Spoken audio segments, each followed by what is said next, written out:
Bienvenue à bord, Moussaillon. Aujourd'hui, un épisode spécial. Les deux dernières lectures que j'ai eues ont eu un sujet en commun, un petit détail dans le scénario en commun. Du coup, j'ai eu envie de traiter de ces deux lectures dans la même vidéo. Donc, nous n'aurons pas une vidéo présentant une lecture et un mythe, mais une vidéo présentant deux lectures. Les lectures en question sont, dans un premier temps, L'ombre des flammes de Tisha Barnes, qui m'a été généreusement donnée en numérique par les éditions Suspendis. La deuxième lecture est celle que j'ai gagnée dans un concours fait par un ami, Théo Lemâtre, son dernier petit, Prêt à tout. Allez, on y va? C'est parti pour l'aventure. Dans l'ombre des flammes, on émerge dans le monde de Kyra. C'est un livre de fantasy. Kyra est donc un royaume partagé en plusieurs villes. Et ce n'est pas le monde entier, on sait qu'il y a d'autres royaumes. Le royaume de Kyra notamment est coupé d'autres royaumes par des frontières, dont des murs et des montagnes. Et dans ce monde, les créatures fantaisistes existent. D'ailleurs, c'est dit d'emblée, il y a une cohabitation entre les humains et les sorciers. Enfin, cohabitation, les sorciers se font chasser, et pour ceux qui veulent vivre avec les humains, ils se cachent. Ouais, dès l'école, dès la plus jeune éducation, les humains ils grandissent dans la haine et la peur de la sorcellerie et de tout ce qui est magie. Nous incarnons donc l'héroïne Esme, incarnée puisque c'est écrit à la première personne. Esme est une jeune sorcière qui n'utilise pas vraiment sa magie. En fait, on apprendra plus tard, dès le début en fait, que sa magie est bridée. Elle n'aime pas du tout les sorciers, mais vit avec eux puisque c'est sa famille, jusqu'à ce que ses pouvoirs sont débridés. Et là, elle a l'appel de la magie qui la force à utiliser la magie, et elle aime ça. Jusque-là, on peut se dire que tout va bien. Sauf que la magie de Esme a, comme qui dirait, sa volonté propre, et agit d'elle-même. Esme perd le contrôle assez facilement, et il arrive des événements qui ne sont pas forcément voulus, et qui ne sont pas forcément pas grave. Eh oui, le malheur! Mais bon, il n'y aurait pas de malheur, il n'y aurait pas d'histoire. Esme est un personnage très intéressant dans le sens qu'elle a une réelle évolution. Au début, t'as Calimero, à la fin, t'as Terminator. Esme a aussi une vie sentimentale assez chargée. Elle touche de tout. Des garçons, des filles. D'ailleurs, c'est la première fois que je lis une romance entre deux filles, et que je dois avouer que c'est pas mal. Faudra que j'essaye la romance entre mecs. En d'autres mots, L'ombre des flammes est un livre de survival fantasy, puisque forcément, dans un monde où les sorciers sont rejetés et que t'es une sorcière et tu vas faire un acte pas voulu mais très grave, tu vas te faire pourchasser. Donc, c'est un survival. Esme va essayer de sauver sa peau face aux hommes. Je note d'ailleurs la stupidité de l'humanité, encore une fois, bien que c'est un autre monde, on peut voir des similitudes avec le nôtre. Comme par exemple le test de l'eau. Qu'est-ce que le test de l'eau? Au Moyen-Âge, quand on voulait choper une sorcière, et qu'on la chopait, il fallait prouver que c'est une sorcière. Mais comment le prouver? C'est simple, une sorcière n'est pas humaine, du coup elle doit flotter. On l'attache pour l'empêcher de nager et on la fout à l'eau, dans de l'eau profonde. Si tu flottes, ça veut dire que t'es fait en bois, tu flottes. Donc t'es pas humaine, donc t'es une sorcière, on te brûle. Si tu coules, c'est bien, t'es innocente, mais t'es morte. Je note aussi plusieurs scènes qui sont très jolies. La magie d'Esme est vraiment splendide. À plusieurs moments, elle manifeste sa magie, elle imagine des scènes dans sa tête et les scènes elles se réalisent vraiment autour d'elle. Et on peut voir des flocons de neige qui volent autour, des panoramas dignes à Photoshop, en subliminé.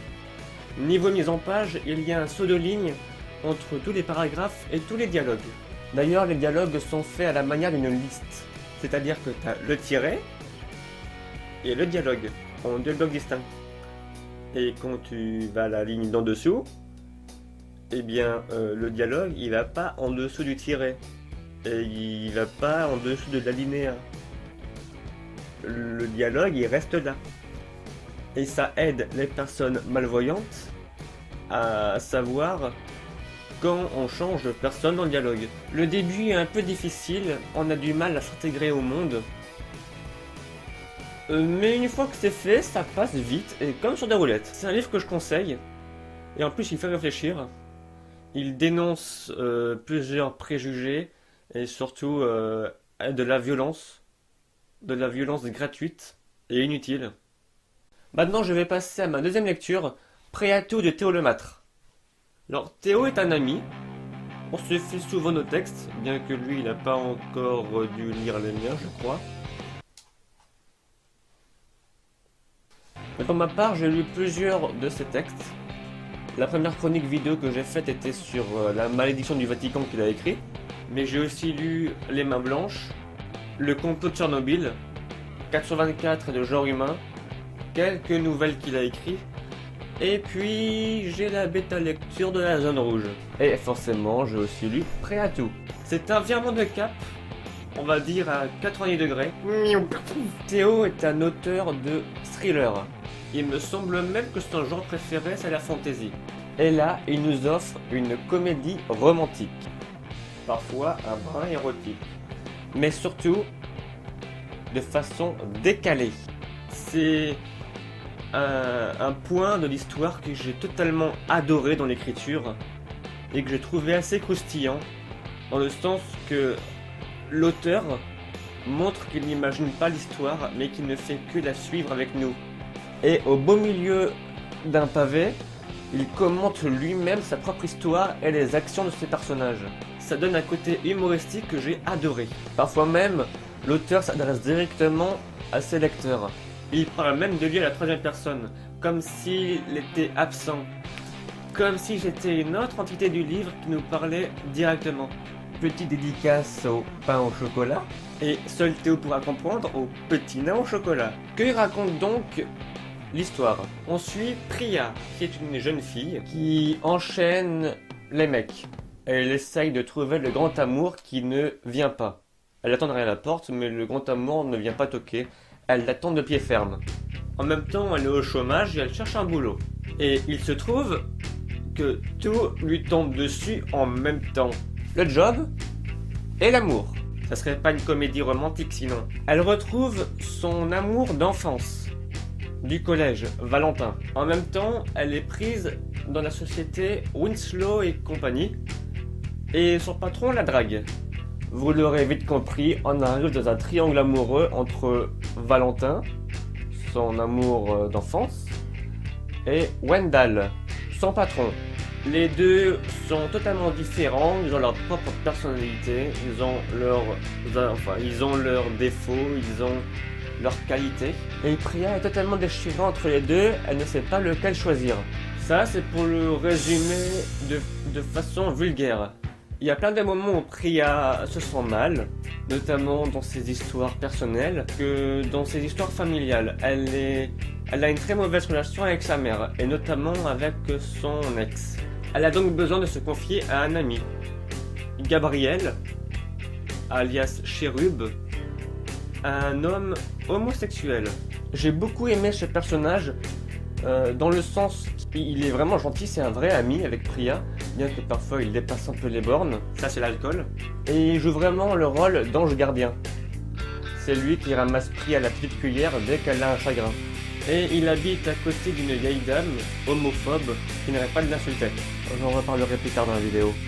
Mais c'est aussi une histoire que je recommande, parce que c'est l'été et puis elle transpire la fraîcheur. Elle transpire la fraîcheur. Paye ton expression. En plus, il se lit assez rapidement. Un peu comme Ombre des Flammes d'ailleurs. À chaque fois qu'il y a une scène, on a envie de savoir la suite en fait. Il y a tout le temps des rebondissements. Et c'est vraiment une histoire à ne pas prendre au premier degré. C'est du décalé pur et simple. Et c'est vraiment fait pour prendre du bon temps et puis rigoler.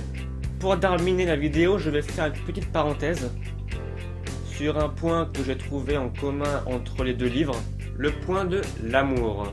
Dans l'Ombre des Flammes, à un moment, Esme a une relation avec une autre fille. Je ne dirai pas qui, pas de spoil. Ce que j'ai beaucoup aimé, c'est que cette relation est vraiment marquée comme quelque chose de naturel, de normal. Sans se demander à un seul moment si quelqu'un viendrait embêter cette relation.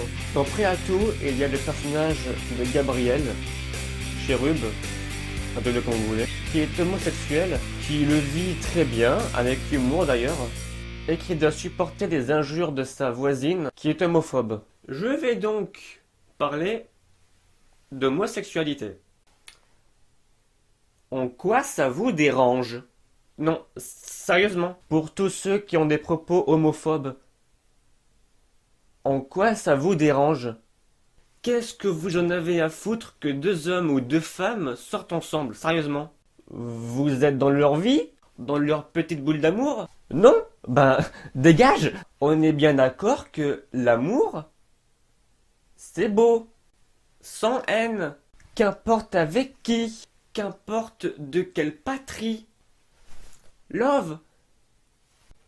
Je me suis arrêté sur une argumentation que j'ai trouvée assez récurrente et totalement stupide. C'est contre nature.